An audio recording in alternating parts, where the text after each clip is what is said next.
Bonjour à toutes et à tous.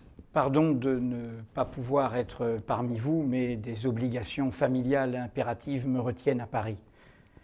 Je vais essayer de plaider devant vous pour les causes communes, nos causes communes, les causes communes de l'égalité des droits, l'égalité des possibles, sans distinction d'origine, d'apparence, de croyance. Ce chemin où l'on se retrouve autour d'un agenda commun, là où on vit, là où on travaille, là où l'on habite. Les causes communes de l'égalité, c'est ce chemin vers l'autre où l'on trouve sa propre humanité. C'est cette façon de tendre la main. C'est ce que j'ai fait, évidemment, avec le livre qui me vaut l'invitation de Tariq Ramadan. Ce livre-ci, pour les musulmans, qui est précédé aujourd'hui d'un texte écrit après les attentats tragiques des 7, 8 et 9 janvier à Paris. Contre les amalgames, dit le bandeau. Ce livre pourrait s'intituler aussi bien pour la France, pour les minorités. Ce n'est pas un livre sur l'islam, ce n'est pas un livre sur les musulmans. C'est justement tout le contraire d'un livre qui assigne, qui essentialise, qui stigmatise en unifiant en bloc une humanité diverse, plurielle, faite d'individus qui ont toutes sortes de chemins pour se dire, peu ou prou, musulmans. Musulmans de croyance, musulmans de culture, musulmans parce que c'est l'origine, le pays d'où ils viennent, la famille qui les a vus naître, ainsi de suite. Mon livre est un plaidoyer contre la guerre des identités, où qu'elle se trouve. Évidemment, d'abord en France, puisque c'est là que j'habite, c'est là que je vis, c'est là que je travaille. Mais c'est un message qui dépasse les frontières de mon pays. Je cite un passage qui résumera, je crois, le mieux le propos de Pour les musulmans. Sous toutes les latitudes, le sort fait aux minorités dit l'état moral d'une société. Aussi ai-je écrit ce Pour les musulmans de France en ne doutant pas qu'ailleurs, dans des pays où la culture musulmane domine, d'autres pour s'écrieront, en défense d'autres minorités, chrétiennes, juives, agnostiques, animistes, sans religion, non-croyantes, voire issues de l'islam lui-même, des sunnites prenant le parti des chiites et inversement. Au-delà de mon pays, j'écris donc contre cette guerre des mondes dans laquelle on veut entraîner des peuples en fabriquant des haines identitaires dont la religion est l'alibi. Mais je suis en France, j'y vis, j'y travaille, et c'est ici même que pour nous se joue ce sursaut des consciences. Jamais, jamais, les crimes commis par de prétendus musulmans, ayant eux-mêmes sombré dans ces guerres sans fin, ne justifieront qu'en retour nous persécutions les musulmans de France. Jamais des dérives individuelles ou des conflits lointains n'autoriseront que dans notre pays, on en vienne à assimiler en bloc des hommes, des femmes et des enfants à un péril qui menacerait l'intégrité, voire la pureté de notre communauté nationale au prétexte de leur foi, de leur croyance, de leur religion, de leur origine, de leur culture, de leur appartenance ou de leur apparence. Jamais les désordres du monde ne sauraient excuser l'oubli du monde. Si je fais cette longue citation de Pour les musulmans, c'est pour qu'il n'y ait pas de malentendus.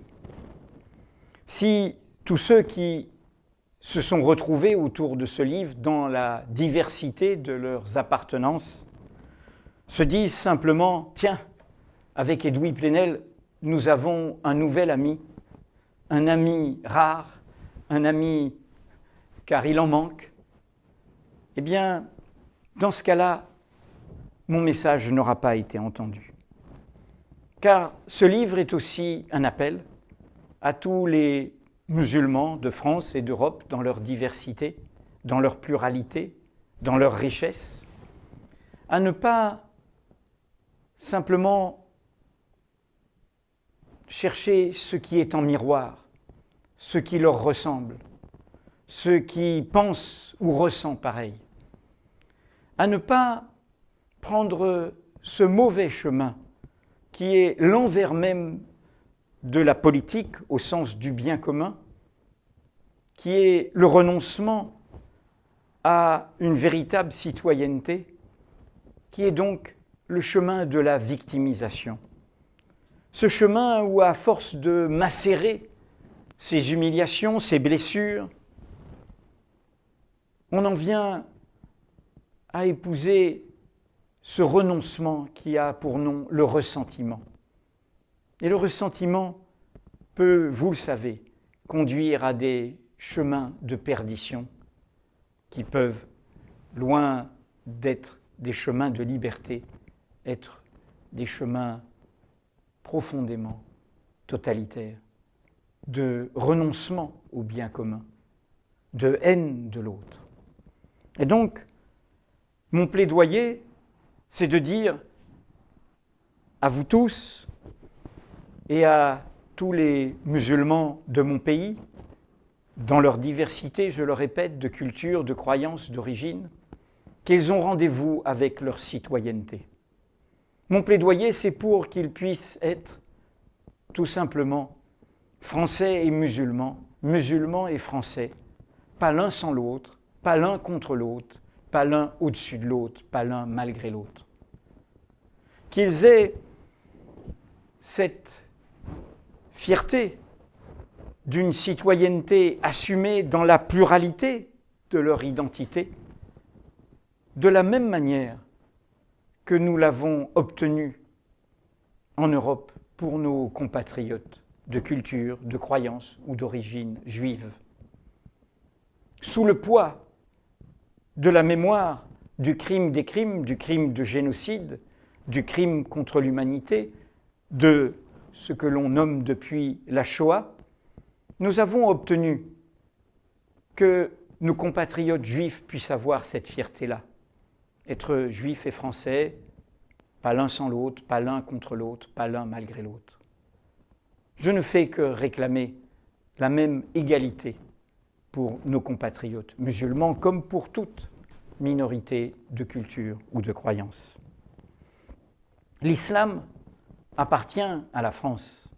L'islam appartient à l'Europe. L'islam, a dit Angela Merkel, appartient à l'Allemagne et je ne fais ici que l'imiter. Comme toutes sortes de croyances, comme tous les monothéismes et comme aussi les traditions culturelles de non-croyance, d'athéisme, il fait partie de l'histoire diverse, plurielle, qui a construit notre continent, qui a construit l'Europe. Et pour s'en rendre compte, contre ceux qui voudraient toujours essentialiser dans une guerre des civilisations, dans une guerre des mondes, dans une guerre des religions sans fin, où l'on s'enferme dans une identité qui pousse l'autre à s'enfermer dans sa propre identité.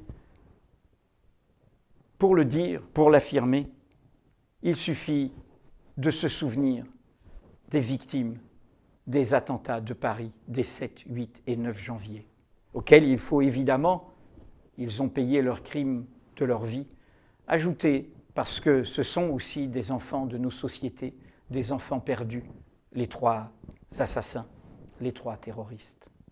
Mais ces 17 victimes, celles de l'attentat totalitaire contre un journal, contre des journalistes, contre des dessinateurs, contre des caricaturistes, parce qu'ils dessinaient, parce que leurs opinions dérangeaient. Celle de l'autre crime totalitaire, après Charlie Hebdo à l'hypercachère, contre des hommes, des femmes, parce qu'ils étaient nés, parce qu'ils avaient une identité juive. Ces 2 crimes, pour moi, dans la culture européenne de type fasciste, la haine des idées, la haine de l'autre, ont tué 17 personnes. Mais ces 17 personnes, pour moi, sont la France. Sont la France telle qu'elle est, telle qu'elle vit, telle qu'elle travaille, dans sa richesse, dans sa pluralité, dans ses causes communes, justement. Il y avait des gens nés chrétiens, baptisés et qui croyaient ou ne croyaient plus. Il y avait des athées qui n'avaient aucune croyance. Il y avait des juifs qui allaient faire leurs courses avant le jour sacré du Shabbat. Mais il y avait aussi des musulmans. À Charlie Hebdo est mort un gardien de la langue française. Le correcteur de Charlie Hebdo, celui qui veillait au style, Mustapha Ourad, algérien de nationalité jusqu'à il y a un an, où il avait obtenu la nationalité française, de culture musulmane. À Charlie Hebdo, sur le chemin de sortie, de fuite des terroristes, est mort également un gardien de la paix française, un policier protecteur de la République, Ahmed Merabet, musulman de foi, de croyance. Et lors de ses obsèques, le samedi suivant, sa famille, ses sœurs, sa mère l'ont accompagné, pour certaines en portant le foulard qui affirme leur croyance. Il y a eu non seulement, et je les souligne sans les distinguer des autres, ces deux musulmans dans les victimes de croyances, de culture, mais il y a eu aussi, pendant ces 3 jours tragiques, un héros positif. Lassana Bathily, ce jeune Malien, noir de peau, musulman de croyance, arrivé en France sans papier, dans le mouvement où font chemin les peuples, dans cette Europe qui est aussi, s'agissant de la France, un pays fait de migration, fait du monde et de sa diversité. Eh bien, Lassana Bathily s'est employé de l'hypercachère qui, très humblement, très naturellement, en disant « nous sommes tous frères », a sauvé des otages et qui, ainsi, a conquis, par son geste héroïque, cette nationalité française qu'on lui refusait, devenant binational, malien et français. Eh bien oui, il est, lui aussi, musulman. C'est cela la France. Et c'est cette France arc-en-ciel, pluraliste, diverse, que pour ma part, je brandis. Mais mieux encore, c'est cela, au sens historique du terme, le vrai message de la laïcité à la française en 1905, telle qu'elle fut élaborée par des républicains ouverts au monde. Ce n'est pas la haine des religions, ce n'est pas la guerre contre ceux qui croient, c'est l'idée d'un chemin commun, que l'on croit au ciel ou que l'on n'y croit pas, où l'on se retrouve, où l'on se respecte, où l'on apprend les uns des autres. Le chemin de laïcisation, c'est celui où l'on ne demande pas à une personne d'abandonner ce qu'elle a en propre, sa croyance, pour inventer ces causes communes dans lesquelles se font les vrais déplacements, les vraies émancipations, les vraies constructions d'un avenir commun. Tel est le sens de Pour les musulmans et de mon propos devant vous.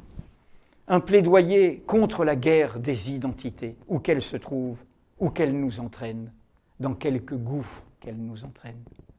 Un plaidoyer contre la guerre des identités et pour le sursaut des égalités. Et de ce point de vue, nous avons besoin de la vitalité, de la hauteur, de la renaissance d'un islam d'Europe. D'un islam qui, s'appuyant sur sa croyance, dans la diversité que recouvre ce mot islam, de l'Asie à l'Amérique et sur toutes les terres du monde, il n'a pas qu'un visage, s'affirme en Europe comme un islam de liberté, c'est-à-dire respectueux, défenseur, promoteur d'un pluralisme dans la société elle-même, d'un pluralisme qu'il défend à partir justement de son expérience de la stigmatisation et des persécutions, d'un islam de la fraternité, c'est-à-dire la fraternité n'est pas uniquement faire chemin vers le même, vers celui qui nous ressemble, vers celui qui nous rassure. La fraternité, c'est faire chemin faire chemin vers le différent, vers celui qui nous dérange, qui nous bouscule, qui n'a pas la même croyance, qui n'a pas la même lutte, qui n'a pas la même sensibilité. Un islam de l'égalité, un islam qui, ici même, ne juge pas contraire à sa croyance, l'égalité entre les hommes et les femmes, qui ne juge pas contraire à sa croyance, l'égalité entre toutes les humanités dans leur diversité, dans le chemin qui ne signifie pas que nous sommes tous semblables, au contraire, nous sommes riches de notre diversité, mais nous faisons chemin dans ces causes communes de l'égalité des droits et des possibles. Enfin, d'un islam de la solidarité. Car pour moi, et c'est ce que j'ai tenu à illustrer, il nous faut toujours apprendre des autres, et d'abord des minoritaires. La démocratie, ce n'est pas la loi de la majorité. Bien sûr, il faut des votes, mais une démocratie vivante, ce n'est pas simplement je vote, la majorité a décidé et après je m'endors. Une démocratie vivante, c'est justement celle qui a le souci de ces minoritaires. Car ce sont souvent les minorités qui ont le moins à perdre, qui inventent le plus, qui sont plus riches, plus audacieuses, qui frayent des chemins inconnus. Et c'est ce que la laïcité française, en 1905, en oubliant hélas les musulmans à l'époque, qui étaient dans l'empire colonial français déjà, qui étaient là, mais qui ont été oubliés dans cette loi. Mais cette loi était la reconnaissance des cultes minoritaires. Elle reconnaissait à égalité le protestantisme et le judaïsme face au catholicisme. Elle proposait ce chemin commun, ce lien commun, qui ne crée pas de hiérarchie entre religions, entre civilisations, entre cultures, entre nations. Voilà le chemin pour lequel je plaide. Et je suis convaincu que pour beaucoup d'entre vous, c'est aussi le vôtre.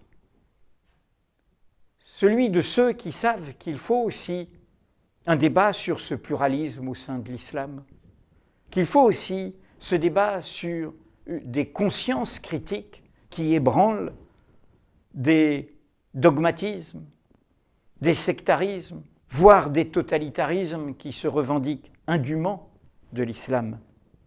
Ce chemin qu'ont dû faire, en leur sein même, aussi les autres monothéismes. Par exemple, les catholiques, contre l'Inquisition, contre la persécution, notamment des Juifs européens sur fond d'antijudaïsme chrétien. Et de ce point de vue, les solidarités, les fraternités, les égalités, les libertés ne sont pas divisibles. Elles n'ont pas de frontières, pas plus qu'elles n'ont de nation ou de culture propriétaire. Pour moi, par exemple, dans les troubles géopolitiques qui traversent nos humanités actuellement, une question nous est posée à tous, et pas seulement aux musulmans. Le fait que les lieux sacrés, historiquement sacrés, de l'islam et de son message soient situés géographiquement dans un pays qui est toujours sur le joug d'une monarchie obscurantiste, hélas, militairement aidée par nos gouvernants, qu'il s'agisse de ceux de France ou des États-Unis, une monarchie qui a le même code pénal que le soi-disant État islamique, une monarchie dont tous les rapports des organisations de droits de l'homme, par exemple le dernier d'Amnesty International, en défense de ce jeune blogueur Raif Badawi qui lutte peut-être pour sa vie après avoir déjà reçu 100 coups de fouet, 50 coups de fouet, mais peut-être encore 50 jusqu'au 1000 de sa peine. Traitement cruel, inhumain et dégradant, dit Amnesty. Montée en flèche des exécutions et des peines de mort. Dissidence étouffée. Discrimination systématique à l'égard des femmes. Torture, pratique courante en détention. Arrestation, détention arbitraire. Discrimination religieuse profondément enracinée, notamment contre d'autres musulmans, c'est-à-dire la minorité chiite. Ce sont des questions qui nous appartiennent à tous. Pour moi, je ne suis pas de ceux qui disent aux musulmans de parler les premiers. Parce que je suis dans le langage du nous. Non pas vous et nous, non pas eux et nous, nous. Et c'est quelqu'un d'origine multiple, à religieux, qui vous parle, mais qui justement n'a aucune défiance vis-à-vis de ceux qui font le même chemin de l'égalité en affirmant leur croyance, en affirmant leur goût de la transcendance. Mais ces questions-là sont des questions qu'il nous faut poser. Voilà ce que je voulais vous dire. Dans les moments actuels de trouble, il nous faut assumer, comme le dit Edgar Morin, une pensée complexe. Une pensée qui tienne tous les bouts, qui combatte l'islamophobie et l'antisémitisme, qui combatte toutes les formes d'exclusion, de discrimination, de stigmatisation, qu'elle vise notamment les femmes, qu'elle vise aussi les homosexuels, quoi que vous pensiez dans vos croyances de l'homosexualité. Car toute stigmatisation d'un homme, d'une femme, d'un enfant, au nom de son origine, au nom de son identité, au nom de sa croyance, est une blessure faite à l'humanité. Tenir tous les bouts, tenir cette idée qu'il y a un chemin qu'il faut nous permettre de faire, nous-mêmes, tous ensemble. Je voudrais terminer par vous dire d'où je parle.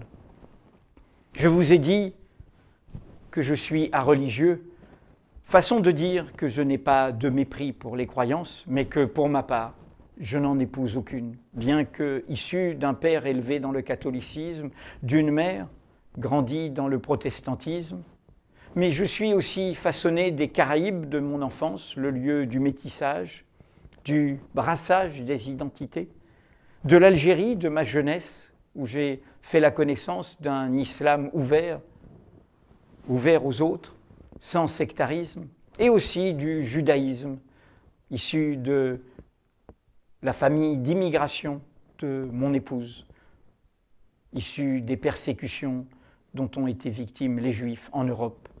Et les musulmans, nous le savons, n'y ont aucune part pendant la première moitié du XXe siècle, en Pologne en l'occurrence. Alors je vous parle depuis cette identité multiple, et je voudrais terminer en la défendant. Car faire cause commune, c'est avoir conscience que nous sommes tous faits d'identité plurielle. Mes auteurs que je voudrais convoquer sont ceux des pays de mon enfance, qui ont aussi accompagné les ébranlements des émancipations, du tiers-monde, des indépendances, des souverainetés des peuples. Aimé Césaire, dans un formidable texte, Aimé Césaire, ce grand poète martiniquais, dans un texte de 1956, s'élevait contre le fraternalisme, pendant progressiste du paternalisme colonial. Ceux qui pensent que, parce qu'ils ont fait déjà des chemins d'émancipation, ils savent mieux que les peuples venus d'autres pays, d'autres cultures, ce qui est bon pour eux. Et voici ce qu'écrivait Aimé Césaire. À l'heure actuelle, le monde est dans l'impasse. Ce sont des lignes d'il y a plus d'un demi-siècle, mais c'est toujours vrai. Cela ne peut signifier qu'une chose, non pas qu'il n'y a pas de route pour en sortir, mais que l'heure est venue d'abandonner toutes les vieilles routes, celles qui ont mené à l'imposture, à la tyrannie, au crime. Et nous le voyons bien, les routes, s'agissant du monde arabo-musulman, des dictatures, des régimes obscurantistes.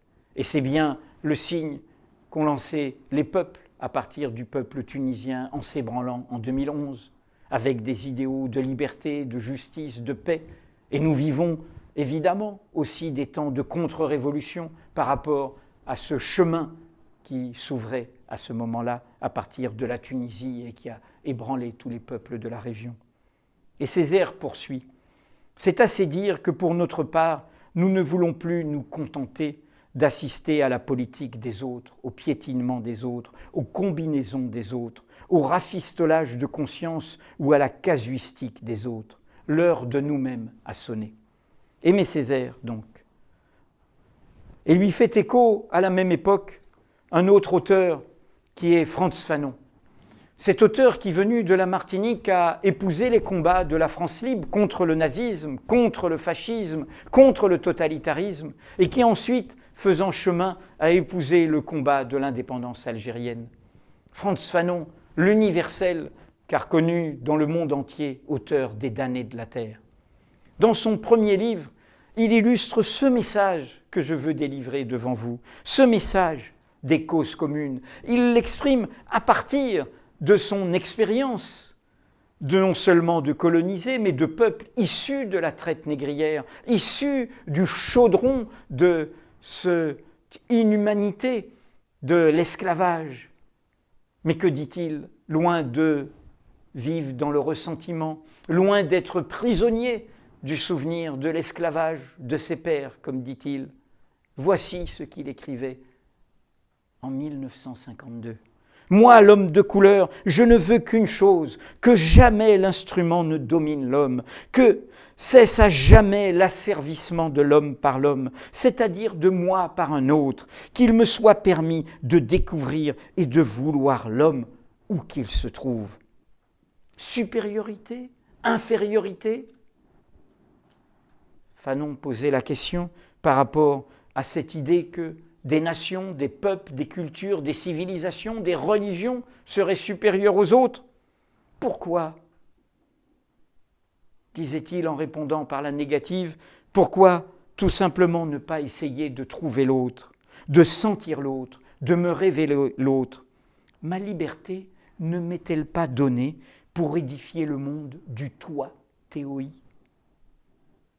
Mon ultime prière, terminait Fanon, ô mon corps, fais de moi toujours un homme qui interroge. Et enfin, la dernière référence que je voudrais vous offrir, car c'est depuis ce monde-là que je parle, est celle d'Édouard Glissant et de Patrick Chamoiseau. Deux autres auteurs, l'un vit toujours, Patrick Chamoiseau, Édouard Glissant nous a quittés, il était contemporain de Fanon et de Césaire. Deux hommes qui ont lancé une alerte depuis la France en 2007, quand en France même, comme en similitude avec les totalitarismes qui menacent au lointain, a été brandie cette notion d'identité au singulier par la création d'un ministère de l'identité nationale et de l'immigration. Un ministère mûr, disait Glissant, un ministère qui nous enfermait, un ministère, ce mûr ministère qui tente de nous accommoder au pire, de nous habituer peu à peu à l'insupportable, de nous mener à fréquenter en silence et jusqu'au risque de la complicité l'inadmissible, tout le contraire de la beauté, disait Glissant. Glissant ajoutait, la notion même d'identité a longtemps servi de muraille, et cela vaut pour nous tous, pour toutes les cultures, pour toutes les civilisations, pour toutes les croyances. L'identité au singulier, l'identité fermée, l'identité qui rejette. Faire le compte de ce qui est à soi, le distinguer de ce qui tient à l'autre, qu'on érige alors en menace illisible, empreinte de barbarie.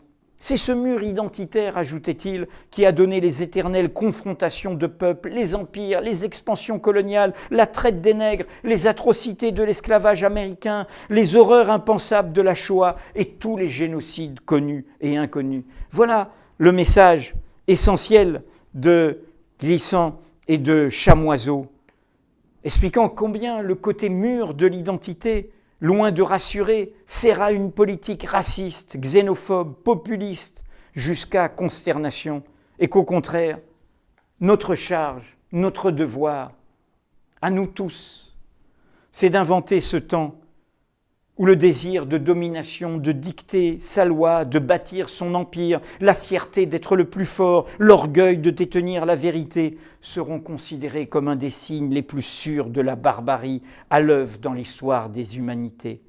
Par-delà l'imminence de ces survies sociales ou politiques ou économiques ou sécuritaires, une grande nation désormais sait cela et devine ce mouvement du monde, ne se ferme pas au monde, ne se clôture pas, ne s'enferme pas. Voilà ce message. Édouard Glissant disait que les identités à racine unique, ce sont des identités qui meurent. Elles n'ont pas de rhizome, de radicelles comme ces plantes qui se nourrissent de la richesse de la terre. Il disait, il n'y a d'identité que de relation, faite de ce chemin, de ce dialogue, de cette rencontre, de ce partage avec l'autre. Il ajoutait, j'échange, changeant avec l'autre, sans me perdre ni me dénaturer pour autant. Telle est pour moi la muraille, et non pas le mur d'enfermement, que nous devons dresser face aux dangers qui nous menacent. Ce tous ensemble, ce nous des causes communes de l'égalité, ce nous des vrais chemins authentiques de laïcisation, où nous construisons un monde commun dans la diversité de nos croyances, de nos appartenances, de nos choix intellectuels, de nos chemins personnels. Frantz Fanon le résumait d'un mot essentiel, qui est à lui seul un programme auquel nous pouvons tous adhérer dans la diversité, encore une fois, de nos sensibilités. Il ne faut pas essayer de fixer l'homme, puisque son destin est d'être lâché. Tel est le chemin que je vous propose et que j'ai voulu défendre.